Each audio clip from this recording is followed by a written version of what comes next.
ามข่าวที่นำเสนอไปแล้วได้ที่ www.thainews.prd.go.th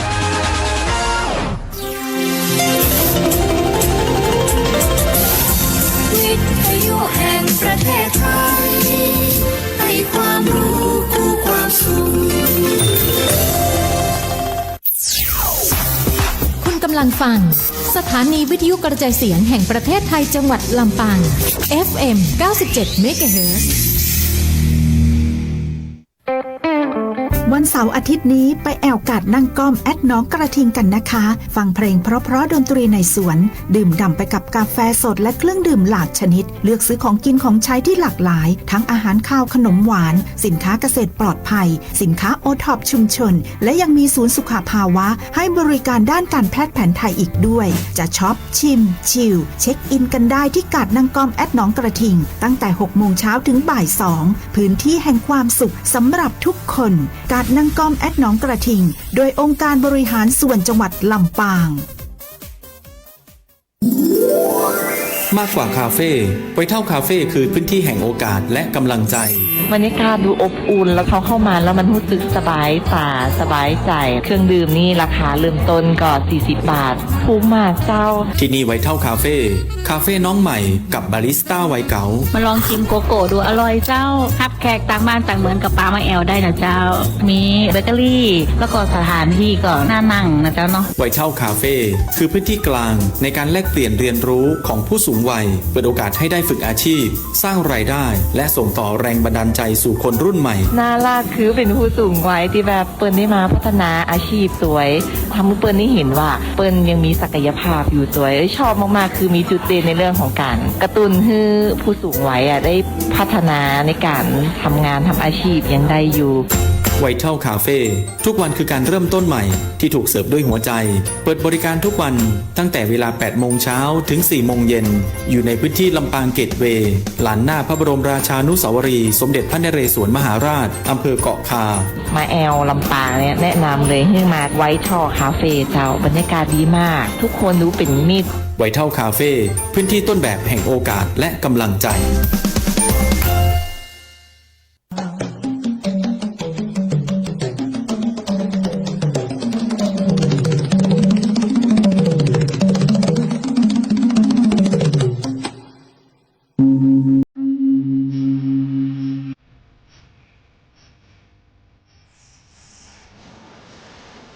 ลำปางยุคใหม่โปร่งใสสร้างสรรค์เท่าทันเท่าเทียมองค์การบริหารส่วนจังหวัดลำปางขอต้อนรับทุกท่านเข้าสู่รายการง่วมกึดง่วมใจก้าวไปกับอบจ.ลำปางโดยดีเจหนิงสุชาดา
ปลายฟ้าเจ้างั้นเพลงจากเบิ่นปทุมราชเนาะแล้วก็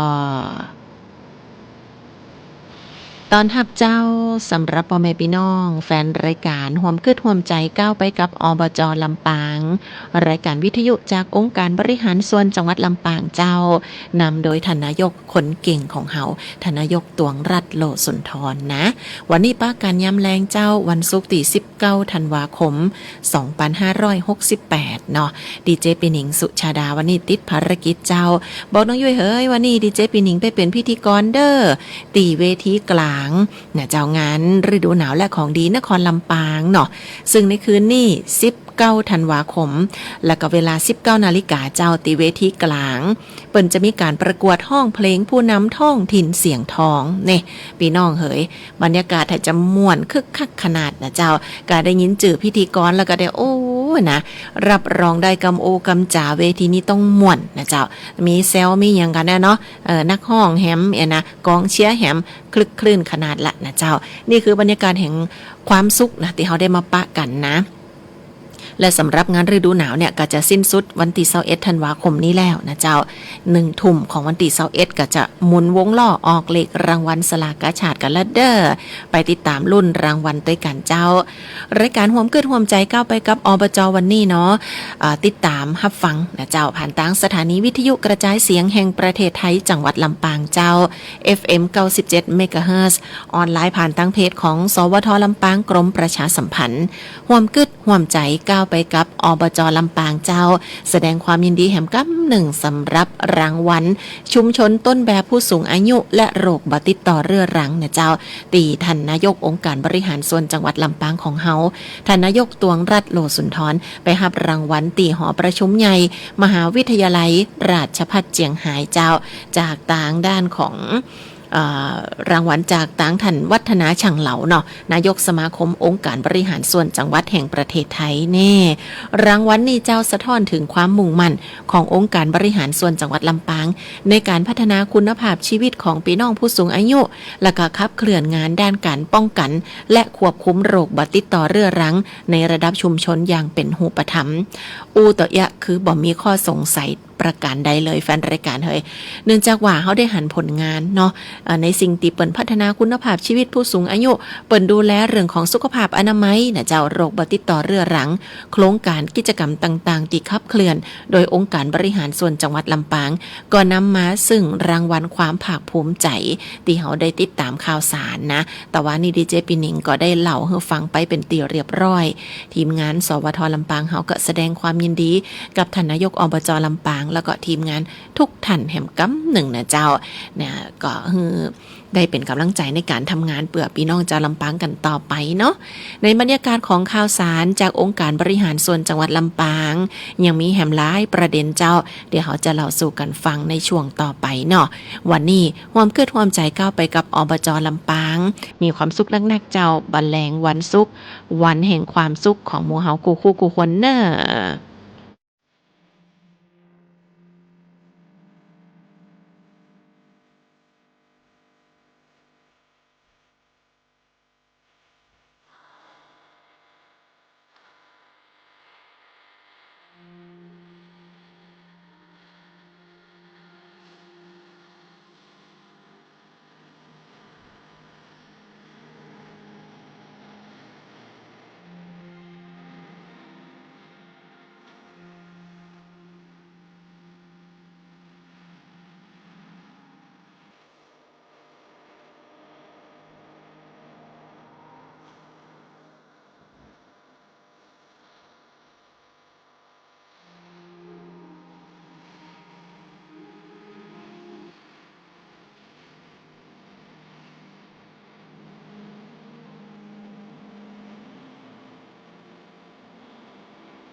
นี่คือเสียงตอบรับของผู้ที่ไปเยือนกาดนางกอมแอดหนองกระทิง มาบ่อยค่ะมาทุกอาทิตย์เลยค่ะสนใจต้นไม้สภาพแวดล้อมที่เป็นธรรมชาติผมเป็นคนนครศรีธรรมราชครับมาเห็นกาดเขามีของขายเยอะแยะก็รู้สึกว่าประทับใจคือบรรยากาศทางเหนือนี่คือเป็นกันเองครับแบบง่ายๆสบายๆ กาดนางกอมแอดหนองกระทิงมาหลายรอบแล้วเจ้าเพราะกินนักขนาดเลยมีทุกอย่างที่เขาอยากกินเลยเจ้าตลาดที่เปิดโอกาสให้ผู้ขายมีแหล่งจำหน่ายสินค้าและหารายได้พิเศษการนั่งก้อมแอดหนองกระทิงเปิดโอกาสให้ผมร้านโรตีในช่างนะครับได้หารายได้พิเศษในวันเสาร์อาทิตย์มีดนตรีฟังมีอาหารให้กินหลากหลายไม่ได้เสียค่าที่นะครับถ้าเราไปข้างนอกนี่ราคานี้ก็จะประมาณ50ครับตรงนี้เราขายที่40 บาทเน้นปริมาณว่า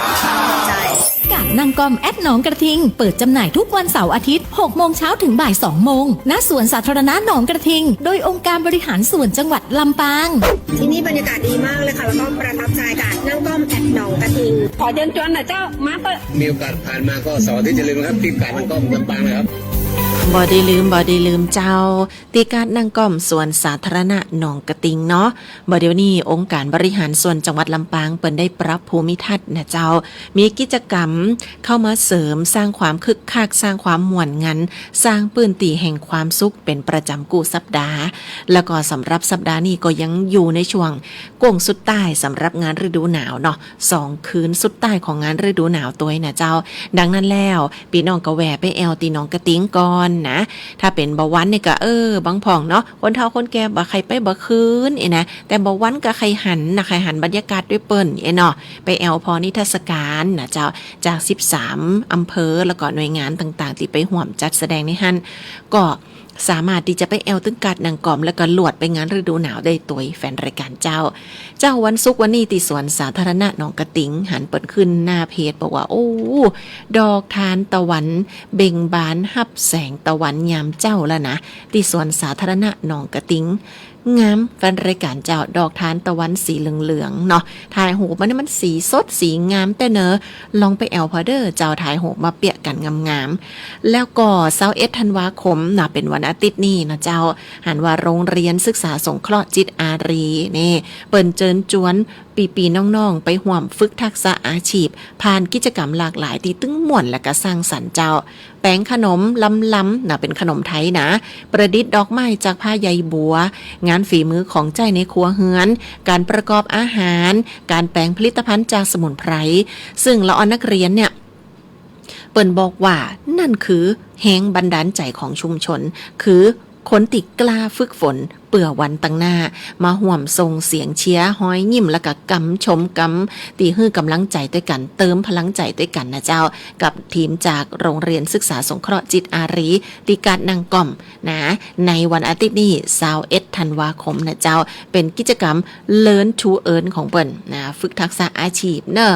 แฮมอันหนึ่งอย่างน้อองค์การบริหารส่วนจังหวัดลำปางเชิญชวนผู้ประกอบการร้านอาหารโรงแรมและก็โฮมสเตย์ธุรกิจท่องเที่ยวเจ้าและก็พี่น้องเจ้าลำปางมาเป็นส่วนหนึ่งของการรักษาและก็ต่อยอดมรดกทางอาหารของจังหวัดลำปางนะเจ้ากับกิจกรรมอบรมเพิ่มทักษะอาชีพด้านอาหารค้าหวานโดยใจวัตถุดิบประจำถิ่นภายใต้โครงการส่งเสริมและก็พัฒนาทักษะกลุ่มอาชีพอบจ.ลำปางและก็พี่น้องประชาชนจังหวัดลำปางเจ้าอบรมฟรีตลอดหลักสูตรเลยนะฝึกปฏิบัติแต่ด้วยหลักสูตรเข้มข้น2 วันกับผู้เชี่ยวชาญประสบการณ์สูงนะเจ้าเปิ้นบอกว่าเป็นอดีตเฮดเชฟบรูอิเลฟเฟนต์แบงคอกติจะยะฮือหมู่เฮาฮู้เทคนิควิธีการเคล็ดลับการคิดคำนวณต้นทุนพร้อมกับการแจกสูตรลับติจะยะฮือเฮาสามารถใจของดีในชุมชนมาสร้างสรรค์เป็นอาชีพได้แต่จำกัดเพียงแค่40 ท่านต่ออันเพราะฉะนั้นแล้วต้องเข้าใจเลยนะอบรมระหว่างวันที่25 ถึง 26 ธันวาคมนี้เจ้าไปกันได้ที่ศูนย์พัฒนาคุณภาพชีวิตและส่งเสริมอาชีพผู้สูงอายุองค์การบริหารส่วนจังหวัดลำปางอยู่ที่ไหนน้องยุ้ยเฮ้ยอยู่ที่ศาลาประชาคมเก่าหลังมิวเซียมลำปางเจ้าถ้าใครเข้าไปหน้าเพจขององค์การบริหารส่วนจังหวัดลำปางแล้วก็ที่เพจกาดนางก่อมหนองกระติงนะเจ้ากาดนางก่อมหนองกระติงนี่เขียนติดกันเลยนะในห้าน่ะเปิ้นจะมีแบบฟอร์มสมัครแล้วก็สถานที่จัดอบรมคือมีแผนตีไว้ให้เลยนะเจ้าเป็นลิงก์นะสามารถคลิกเข้าไปกดสมัครคลิกเข้าไปพอสถานที่จัดอบรมได้เลยเจ้า สอบถามเพิ่มเติมกับด้านของคุณณัฐวิทย์พัชรานุ 0807698955 0807698995 เจ้านี่คือกิจกรรมดีๆติการนางก่อมสวนสาธารณะหนองกระติงเนาะจะได้ปากันเจ้าแล้วก็ทำบุญตักบาตรเนาะเพื่อความเป็นสิริมงคลติการนางก่อมก็จะมีในช่วงเจ้าของวันติดนะเจ้ากูสัปดาห์อย่างนี้เลยวันติดก็ไปทำบุญด้วยกันนะเพื่อความเป็นสิริมงคลเนาะตอนนี้ก็ใกล้ส่งใต้ปีเก่าตอนรับปีใหม่ละกูวันติดเนี่ยติการนางก่อมเปิ้นจะมีการทำบุญตักบาตรร่วมกันเชิญชวนพี่น้องพุทธศาสนิกชนเชิญชวนพี่น้องแฟนรายการของเฮาบางพ่องไปออกกำลังกายบางพ่องไปซ้อหายังกินบางพ่องไปพักผ่อนนี่นะบัดเจ้าเนี่ยไปสัมผัสอากาศหนาวๆเย็นๆด้วยกันนะเจ้าอากาศดีๆตีหนองกระติง7 โมงครึ่งทำบุญตักบาตรด้วยกันเจ้านี่คือความสุขที่เฮาจะได้รับยังเป็นประจำเลยเสาร์ติดเนี่ย6 โมงเจ้าก็เปิดการละยาวไปจนถึงบ่าย 2แวะเวียนไปเอาหาต้วยจิมโรตีนายช่างและก็ร้านอิ่มอร่อยนะเจ้าเนี่ยทีมงานที่เป็นแฟนคลับ FC เหนียวแน่นเลยของสวทลำปางเฮาตัวเนาะโรตีนายช่างนะเจ้าโดยบอสสรดินของเฮาอิ่มอร่อยนี่ก็โอ้สมจื่อเปิ้นตึกอิ่มแล้วก็ล้ำตัวเจ้าจิ้นปิ้งก็มีหมูปิ้งก็มีนะล้ำเหมาะพี่น้องเฮ้ยมาจังว่าแต่นะปรุงสูตรของเปิ้นสูตรเด็ดของเปิ้นโดยเฉพาะเลยนะเจ้านี่คือบรรยากาศดีกาดนางก่อมสวนสาธารณะหนองกระติงไปกันเด้อวันเสาร์อาทิตย์นี้ไปแอวกาดนั่งก้อมน้องกระทิงกันนะคะฟังเพลงเพราะๆดนตรีในสวนดื่มด่ำไปกับกาแฟสดและเครื่องดื่มหลากชนิดเลือกซื้อของกินของใช้ที่หลากหลายทั้งอาหารข้าวขนมหวานสินค้าเกษตรปลอดภัยสินค้าโอท็อปชุมชนและยังมีศูนย์สุขภาวะให้บริการด้านการแพทย์แผนไทยอีกด้วยจะช็อปชิมชิลเช็คอินกันได้ที่กาดนั่งก้อมน้องกระทิงตั้งแต่ 6 โมงเช้าถึงบ่าย 2พื้นที่แห่งความสุขสำหรับทุกคนกาดนั่งก้อมน้องกระทิงโดยองค์การบริหารส่วนจังหวัดลำปางคุณกำลังฟังร่วมคิดร่วมใจก้าวไปกับอบจ.ลำปางทางสวท.ลำปาง FM 97 MHz ขอบคุณจัดหน้าเจ้าสำหรับหนุ่มเมืองขอนนะบอกว่าขอเพลงรอวันทหารกลับน้ำอ้อยพรวิเชียรนะเจ้าขอบคุณสำหรับมีรีวิวลำปางตัวเนาะเข้ามาติดตามผ่านช่องทางออนไลน์ตอนนี้เจ้าเพจของสวท.ลำปางกรมประชาสัมพันธ์แล้วก็แชร์ไปตีหน้าเพจขององค์การบริหารส่วนจังหวัดลำปางตัวคือพ่อแม่พี่น้องได้ติดตามรับฟังเสียงของน้องยุ้ยวันนี้แตนดีเจปีหนิงสุชาดา1 วันเนอร์เจ้าเดี๋ยวจันหน้ากะถ้ารับฟังเสียงหวานๆของดีเจปีหนิงได้นะวันนี้ไผใครพระปะตัวแต่เสียงแต่ของเปิ้นไปได้ตีเวทีกลางนะเจ้าของงานฤดูหนาวและของดีนครลำปางเด้อ1 ทุ่มเป็นต้นไปเจ้ากับการประกวดห้องเพลงผู้นำท้องถิ่นเสียงทองนั่นเองเอาละและช่วงนี้ 5:29 นาทีแฟนรายการเจ้าน้องยุ้ยป๋าไปติดตามบรรยากาศตีต่างด้านของท่านนายกตวงรัตน์โลสุนทรนายกองค์การบริหารส่วนจังหวัดลำปางเจ้าแต่ว่านี่ท่านเข้าร่วมการประชุมใหญ่สามัญสมาคมองค์การบริหารส่วนจังหวัดแห่งประเทศไทยประจำปี 2568 ที่ห้องประชุมมานพภาสิทธิวิไลธรรมหอประชุมใหญ่มหาวิทยาลัยราชภัฏเจียงไฮ้จังหวัดเจียงไฮ้เจ้าก็มีตั้งคณะผู้บริหารผู้แทนจากองค์การบริหารส่วนจังหวัดลำปางไปร่วมประชุมด้วยกันบอกว่าจะเป็นท่านพิเชษฐ์ทินอยู่ประธานสภาอบจ.ลำปางท่านทีทัศน์ธรรมธิกูลผู้อำนวยการกองช่างซึ่งรักษาราชการแทนปลัดองค์การบริหารส่วนจังหวัดลำปางเข้าร่วมในเตือนี้ตัวนะเจ้าก็เปิดรายงานในด้านของผลการดำเนินงานของสมาคมองค์การบริหารส่วนจังหวัดแห่งประเทศไทยในรอบปีงบประมาณ 2568 เนาะ1 ปีเปิ้นก็จะปะการประชุมครั้งใหญ่กันจะเตือหนึ่งนะเจ้าเป็นการแถลงบัญชีรายรับรายจ่ายและก็งบดุลประจำปีตัวแล้วก็ได้พิจารณาเรื่องสำคัญร่วมกันไม่ว่าจะเป็นการเลือกผู้สอบบัญชีสมาคมการพิจารณาร่างงบประมาณรายจ่ายประจำปีงบประมาณพ.ศ. 2569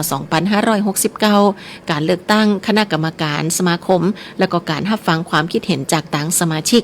ซึ่งทั้งนี้เจ้าในการเลือกตั้งคณะกรรมการสมาคมองค์การบริหารส่วนจังหวัดแห่งประเทศไทยนี่ต่างด้านของท่านอนุวัฒน์วงศ์หวันนายกองค์การบริหารส่วนจังหวัดแปร่ก็ได้รับเลือกให้ดำรงตำแหน่งนายกสมาคมองค์การบริหารส่วนจังหวัด แห่งประเทศไทยเป็นคนล่าสุดนี่ตัวนะเจ้าแสดงความยินดีตัวเนาะเปิ่นก็จะได้ทำหน้าที่ขับเคลื่อนภารกิจของสมาคมและก็เสริมสร้างความเข้มแข็งให้กับองค์กรปกครองส่วนท้องถิ่นทั่วประเทศดังนั้นการเข้าร่วมประชุมเตือนนี้ของอบจ.ลำปางก็ได้แสดงให้เห็นถึงความร่วมมือขององค์การบริหารส่วนจังหวัดทั่วประเทศในการตีเปิ่นมาแลกเปลี่ยนความคิดเห็นและก็ร่วมกันพัฒนาการบริหารงานท้องถิ่นเพื่อเกิดประโยชน์สูงสุดกับพ่อแม่พี่น้องประชาชนอย่างยั่งยืนภาคภูมิใจไปด้วยกันเจ้าผู้นำท้องถิ่นของเฮาอบจ.ลำปางท่านนายกหญิงแกล่งของเฮานายกตวงรัตน์โลสุนทรพร้อมกับต่างคณะผู้บริหารไปห่วมประชุมเตือนนี่นะเจ้าถ้าเอาอู้ถึงว่านายกอบจ.ทั่วประเทศที่เป็นแม่หญิงก็มีบ่กี่ท่านแต่ลำปางเฮานี่นะเจ้าท่านนายกตวงรัตน์โลสุนทรเปิ้นก็ไปพร้อมกันกับผลงานหลายอย่างนะแล้วก็สิ่งที่เปิ้นได้นำเสนอในตีประชุมเตือนนี่ตัวนะเจ้านี่ก็คือแห่งหนึ่งภารกิจสำคัญของท่านนายกอบจ.ลำปางพร้อมทีมคณะผู้บริหารนะ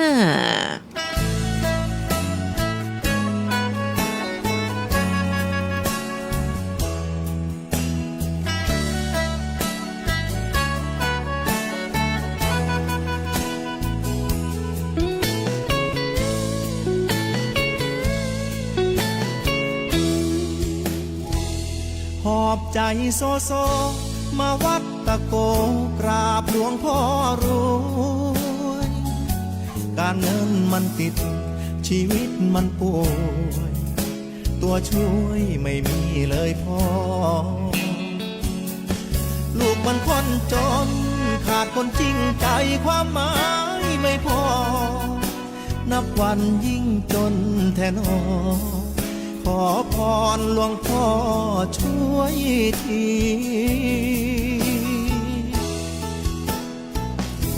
อำเภอภาชีอยุธยามุ่งมาด้วยใจพระอาจารย์แก้วหลวงพ่อองค์ใหม่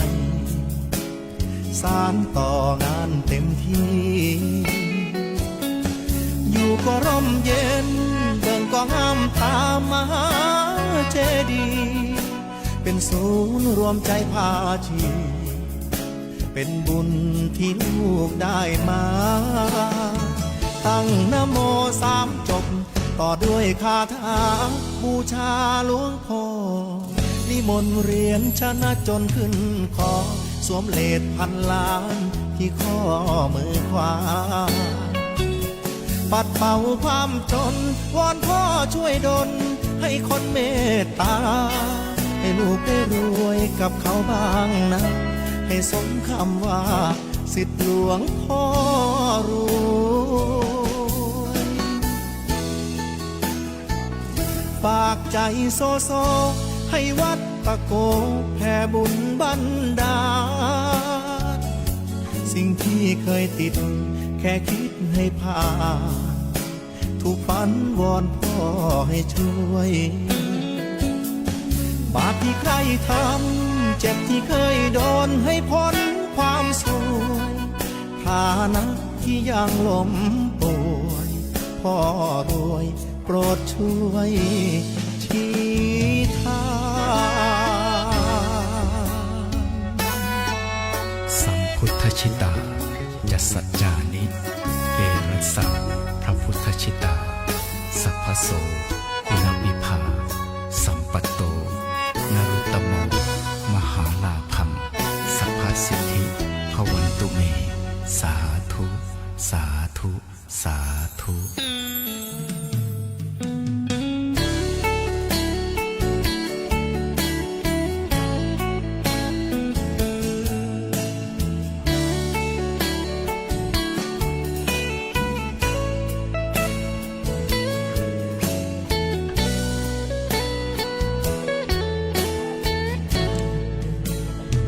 ตั้งนะโมสามจบต่อด้วยคาถาบูชาหลวงพ่อนิมนต์เหรียญชนะจนขึ้นคอสวมเลสพันล้านที่ข้อมือขวาปัดเป่าความจนวอนพ่อช่วยดลให้คนเมตตาให้ลูกได้รวยกับเขาบ้างนะให้สมคำว่า สิทธิหลวงพ่อรวยฝากใจโซโซให้วัดตะโกแผ่บุญบันดาลสิ่งที่เคยติดแค่คิดให้ผ่านทุกฝันวอนพ่อให้ช่วยบาปที่ใครทำเจ็บที่เคยโดนให้พ้นความสวยฐานะที่ยังล้มป่วยพ่อรวยโปรดช่วยนำทาง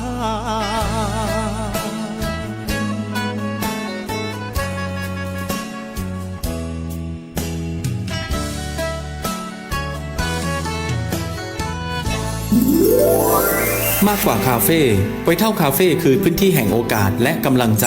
บรรยากาศดูอบอุ่นแล้วเขาเข้ามาแล้วมันรู้สึกสบายตาสบายใจเครื่องดื่มนี่ราคาเริ่มต้นก็40 บาทถูกมากเจ้าที่นี่ไวท์เท่าคาเ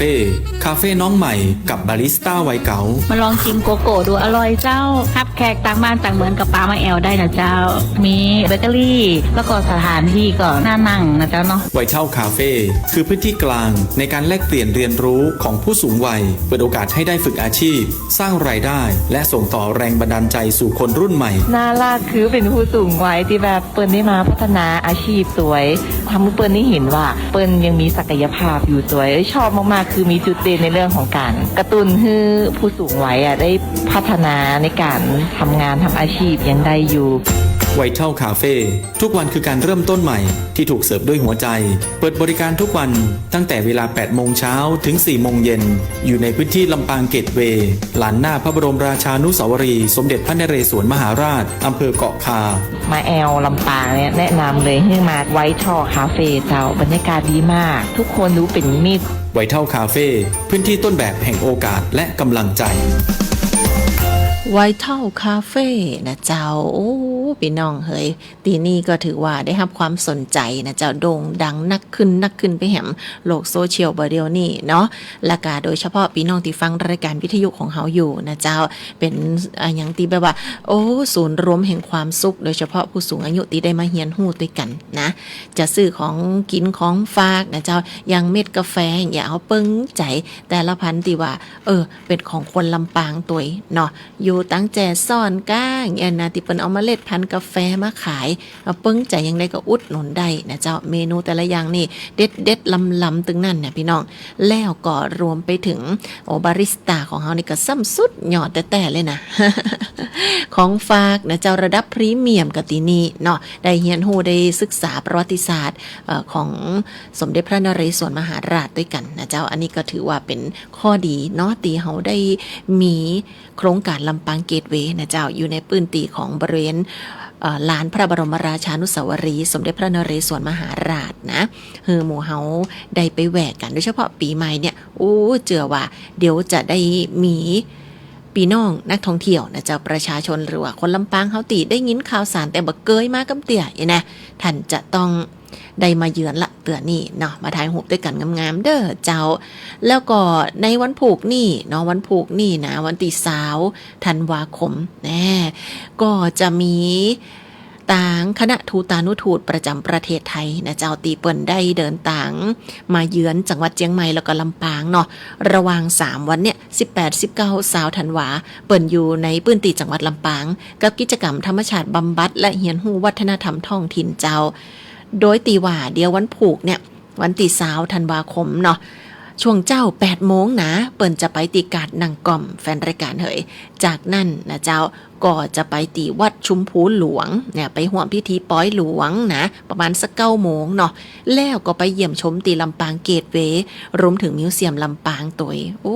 นี่ถือว่าเป็นโอกาสดีขนาดนะเจ้าในการเดินทางมาเยือนเตนี่ของต่างคณะทูตานุทูตประจำประเทศไทยพี่น้องเอ๋ยนะเจ้าร่วมมือการต้อนรับเนาะเพราะว่าในระหว่างที่เปิ้นมาเนี่ยได้ไปหันวิถีชีวิตชุมชนบ้านเฮานะเจ้าอย่างตะวานี่ก็ไปตังห้างชัดเนาะไปหอบรรพชนอยู่ตีเวียงตา านนะเจ้าวันนี้ก็ไปแจซ่อนแล้วก็ไปตั้งวัดควงก้อมเนี่ยตั้งสายเมืองปานบัดแลงวันนี้อยู่ที่บ้านพุทธทองนะเจ้าทางจังหวัดลำปางของเฮาก็ห่วมตอนรับด้วยกันนะเจ้านำเสนอสิ่งดีๆคือตั้งคณะได้หันได้รับรู้ข้อมูลนะเจ้านำไปเผยแพร่เนาะแล้วก็อยู่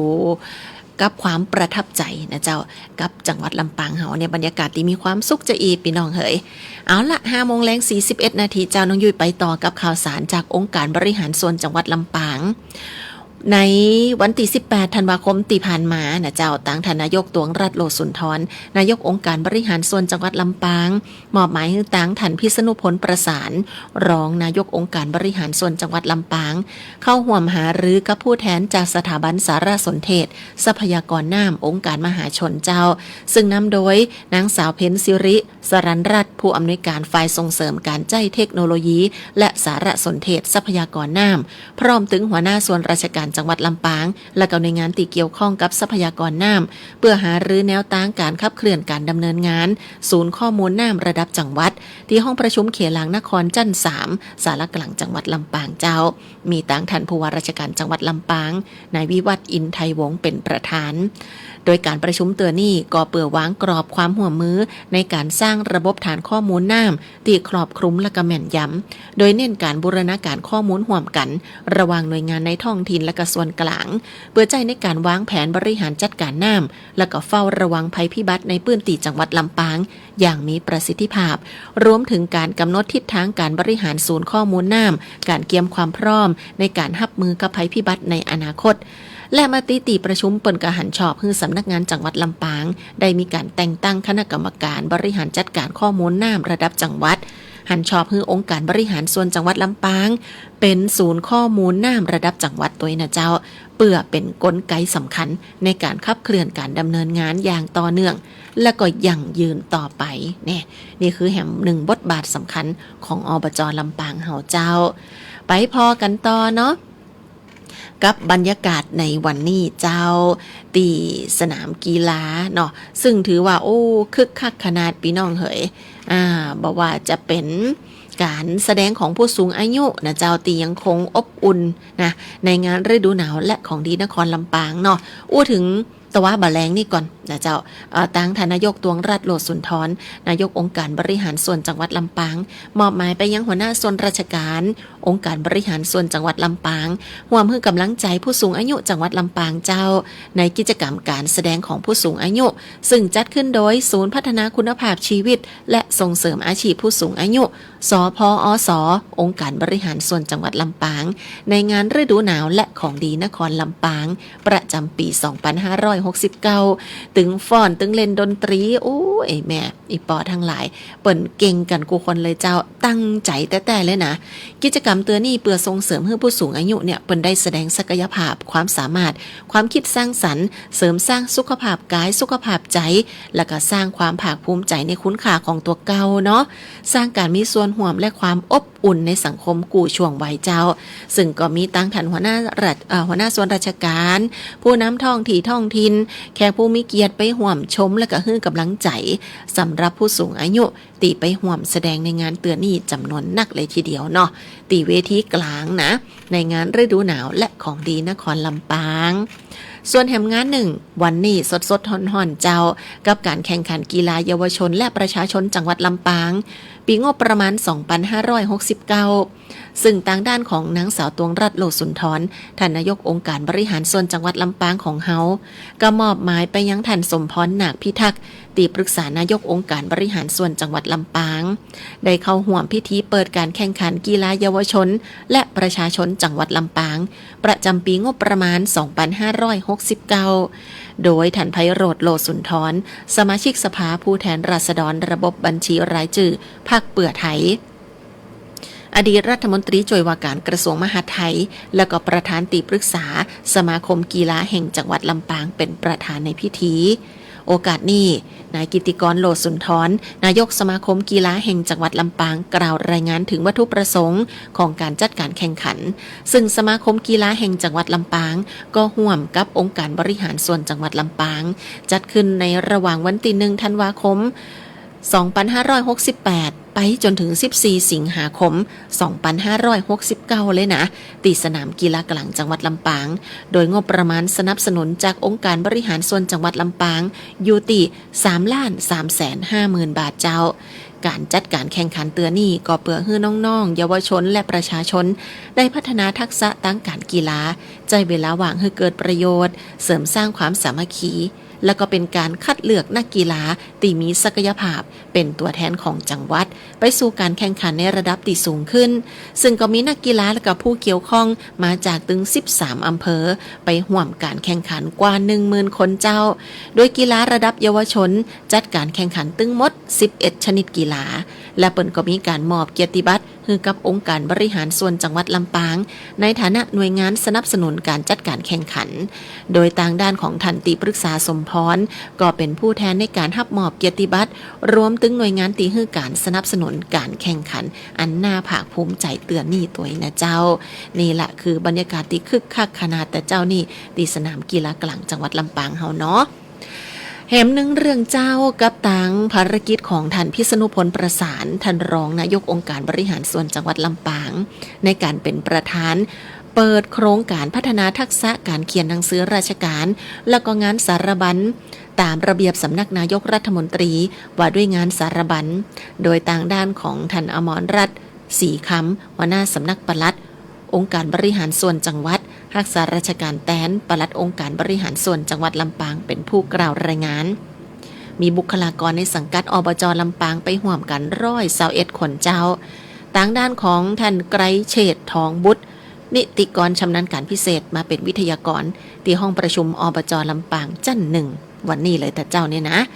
โครงการนี้ก็เพื่อให้ผู้เข้าอบรมได้มีความรู้ความเข้าใจในการเขียนหนังสือราชการและก็งานสารบัญตามระเบียบสำนักนายกรัฐมนตรีว่าด้วยงานสารบัญและก็สามารถนำเอาความรู้ที่ได้รับไปปรับใจในการปฏิบัติงานได้อย่างมีประสิทธิภาพและก็เกิดผลสำเร็จเจ้าซึ่งการพัฒนาทักษะเตือนเนี่ยถือว่าเป็นส่วนหนึ่งของการยกระดับองค์กรไปสู่ความเป็นเลิศด้านการบริหารจัดการขององค์กรนั่นเองนะน้องยุ้ยขอบคุณจัดนักเจ้ากำลังใจมาแล้วจากปีมะลิแก้วตัวเนอร์ใจชีวิตถึงมีความสุขเจ้าวันนี้เฮาป้ากันช่องทางออนไลน์โดยขอบพระคุณจัดนักแฟนรายการเจ้าตีฮือเกียรติติดตามด้วยกันห่วมกึดห่วมใจก้าวไปกับอบจ.ลำปางเนาะส่งผลงานเพลงที่คุณหนุ่มเมืองขอนขอมานะรอวันทหารกลับเนาะอันเนี้ยเปิ่นติดตามรับฟังผ่านทางเพจของสวท.ลำปางอยู่แล้วก็ขอเพลงมาตัวนะเจ้ายินดีจัดนักเลยเป็นกำลังใจให้กันจัดดีนะรอวันทหารกลับน้ำอ้อยพรวิเชียรเนาะจัดให้เลยเป็นพิเศษกับแฟนรายการติดตามอยู่เนอะ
บ่อยๆเมื่อถึง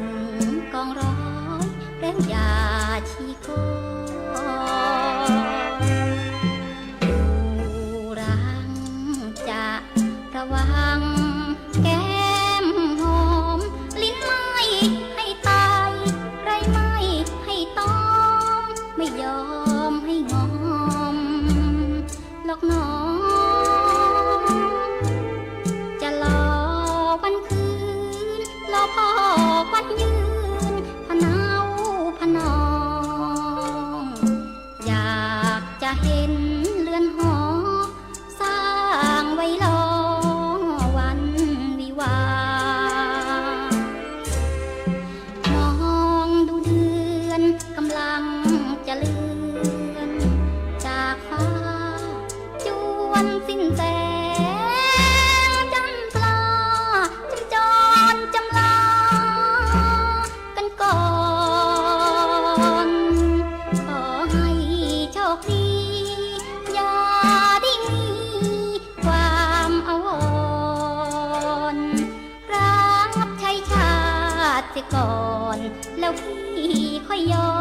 นคืนมา หนึ่งผลงานเพลงเจ้าตีแฟนรายการขอมาเนาะขอบคุณจัดนักเด้อความคืดความใจก้าวไปกับอบจ.ลำปางเจ้าเอาละในช่วงใต้นี่นะเราฟังก่อนว่าแต่เจ้านี่เปิดมีกิจกรรมสภากาแฟประจำเดือนธันวาคมเนาะโดยต่างด้านของท่านนายกตวงรัฐโลสุนทรนายกองค์การบริหารส่วนจังหวัดลำปางมอบหมายไปยังท่านพิษณุพลประสานรองนายกองค์การบริหารส่วนจังหวัดลำปางไปร่วมกิจกรรมสภากาแฟตีหน่วยงานสังกัดกระทรวงสาธารณสุขร่วมเป็นเจ้าภาพจัดงานนะเจ้าตีเฮือนฤดูฮ้อนโรงพยาบาลมะเร็งลำปางเจ้ามีต่างท่านผู้ว่าวิวัฒน์อินไทยวงศ์ผู้ว่าราชการจังหวัดลำปางเป็นประธานพร้อมถึงหน่วยงานต่างๆไปร่วมกิจกรรมนะเจ้าอันนี้เปิดก็จะจัดกันกูเดือนเนาะได้อู้ได้จ้าแลกเปลี่ยนกันนะเจ้าสร้างความร่วมมือในการทำงานเพื่อพ่อแม่พี่น้องประชาชนกันต่อไปและก็ปิดท้ายวันนี้กับข่าวสารตีองค์การบริหารส่วนจังหวัดลำปางเจ้าท่านนายกตวงรัฐโลสุนทรนายกองค์การบริหารส่วนจังหวัดลำปางวันนี้มอบหมายให้ตั้งท่านนายแพทย์ชยนันทยาวิวัฒน์รองนายกองค์การบริหารส่วนจังหวัดลำปางร่วมประชุมต่างวิชาการองค์กรปกครองส่วนท้องถิ่นขับเคลื่อนพลังขับเคลื่อนสู่บริการสาธารณะดีๆและก็มีคุณธรรมที่หอประชุมใหญ่มหาวิทยาลัยราชภัฏเจียงไฮ้และก็มีการนำเสนอตัวอย่างการสร้างนวัตกรรมเทเลเมดิซีนเปิดการดูแลกลุ่มเปราะบางในพื้นที่จังหวัดลำปางซึ่งเป็นแนวตั้งสำคัญนะในการยกระดับการเข้าถึงบริการสาธารณสุขลดความเหลื่อมล้ำและก็เพิ่มประสิทธิภาพในการดูแลประชาชนในระดับชุมชนเจ้าโอกาสนี้ก็มีตั้งท่านพิเชษฐ์ทินอยู่ประธานสภาอบจ.ลำปางท่านผอ.ทีทัศน์ธรรมธิกูลผอ.กองช่างนะเจ้ารักษาราชการแทนปลัดองค์การบริหารส่วนจังหวัดลำปางท่านผอ.นิสราพรหมแก้วงามผอ.กองสาธารณสุขนำสมาชิกสภาหัวหน้าส่วนราชการและเจ้าหน้าที่ในสังกัดอบจ.ลำปางไปร่วมรับฟังในการเสวนาต่างวิชาการเตือนนี่ตัวนะสำหรับการเสวนาเตือนนี่ก็เป็นการนำเสนอเรื่องบทบาทภารกิจของหน่วยงานเจิงนโยบายในการสนับสนุนการทำงานขององค์กรปกครองส่วนท้องถิ่นภายใต้หัวข้อวิสัยทัศน์ระบบสุขภาพแห่งชาติระบบสุขภาพชุมชนและท้องถิ่นปื้นตีจังหวัดลำปางเจ้าซึ่งกระมุ่งเน้นในการพัฒนาระบบสุขภาพที่ยั่งยืนสอดคล้องกับบริบทของปื้นตีและก็ตอบสนองต่อความต้องการของพ่อแม่พี่น้องได้อย่างแท้จริงนั่นเองและถึงหมดนี้ก็คือความกึดความใจก้าวไปกับอบจ.ลำปางเจ้าน้องยุ้ยกัญจนาฟูปิงดำเนินรายการแตนดีเจปีหนิงสุชาดาเนาะจัดหน้าปะกับเสียงหวานๆของดีเจปีหนิงกันต่อเด้อขอบคุณสำหรับกูข้อความตีทรงมาคือกำลังใจนะเจ้าผ่านไลฟ์สดของเขาตอนนี้เนาะหน้าเพจสวท.ลำปางกรมประชาสัมพันธ์และติเพจขององค์การบริหารส่วนจังหวัดลำปางตัวเจ้าจันทร์ถึงศุกร์ 5 โมงแลงปะกันแหมใหม่ห่วมกึดห่วมใจก้าวไปกับอบจ.ลำปางสถานีวิทยุกระจายเสียงแห่งประเทศไทยจังหวัดลำปาง FM 97 เมกะเฮิรตซ์วันนี้เวลาเสี่ยงลงแล้วอำลาไปก่อนละนะสวัสดีเนอะเจ้าคุณกำลังฟังร่วมคิดร่วมใจก้าวไปกับอบจ.ลำปางทางสวท.ลำปาง FM 97 เมกะเฮิรตซ์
ชีวิตมนุษย์